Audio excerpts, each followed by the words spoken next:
You guys already know my name. I am JayTechTV. This is just one of my normal videos. Style is a little bit different. And because we're at the end of the generation, and if you've really been following me for almost 10 years on this channel now, you know I've done a video called News and Updates Last Generation. I would go to a website and I would cover the news and show you the articles. That is something that a lot of other people have picked up. My style at the end of this gen is to talk about the power, talk about what was possible with the PS4 and how first-party developers can take advantage of the power of the PS5. So this video is all about the speed of the SSD and what it's going to mean for the PS5, running games, running applications, and as far as the first-party studios and what they can achieve with those exclusives, what those games can do that they couldn't do on a PS4. Prime example, Naughty Dog. Naughty Dog has been with Sony since the PlayStation 1. They had some difficulties developing Crash Bandicoot, that they had to find some different fixes to make it run and look the way that it looked. They also found some different tricks to do with Jak and Daxter. They had to do the same thing with Uncharted. But when it came to the PS4, you saw a difference in their quality just completely. Like, they had the power.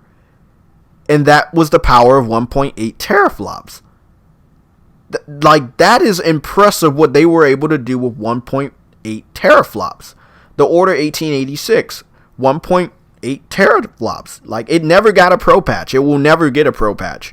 You know, another game that should get a pro patch would be Drive Club, but of course they closed down the studio. That game is running at 1080p 30 frames per second. It would have been an amazing game. It would have looked even better than it does now if it was 60 frames per second. That's where I believe that the SSD, the special one, custom made for the PS5, is going to come into play. First party studios should not have any problem developing good looking games, good running games on the PS5. I don't believe third-party developers will be able to make so many excuses for the hardware. Again, you're getting new hardware this generation. I don't expect to hear anybody bitching about what they can't do at least 5 years out. Okay, you see what I'm saying? Like, games should definitely be native 4K, 60 frames per second, no dips. You're getting new power. Like, there were a lot of, sacrifices that developers had to make. Let's talk about Activision. Let's talk about EA. Okay, the first Call of Duty, right? It was 1080p 60, I believe, on a PS4. But EA, they could not do 1080p 60 on Battlefield. So on a PS4, it was 900p by 60 frames per second. Xbox, much weaker, it had to do 720p 60 frames per second. These are sacrifices that I don't expect third-party developers to have to deal with anymore.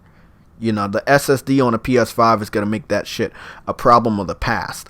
There are other things that I really want to talk about. One thing before we go, I do hope that because of this speed, you don't have this slowdown when you're leaving out of the application, the game, to go into the interface or check a message. I don't want to see that slowdown. There's some other apps and things that I want to come back, things I want Sony to try out with this new SSD, and I'm going to talk about that a little bit tomorrow.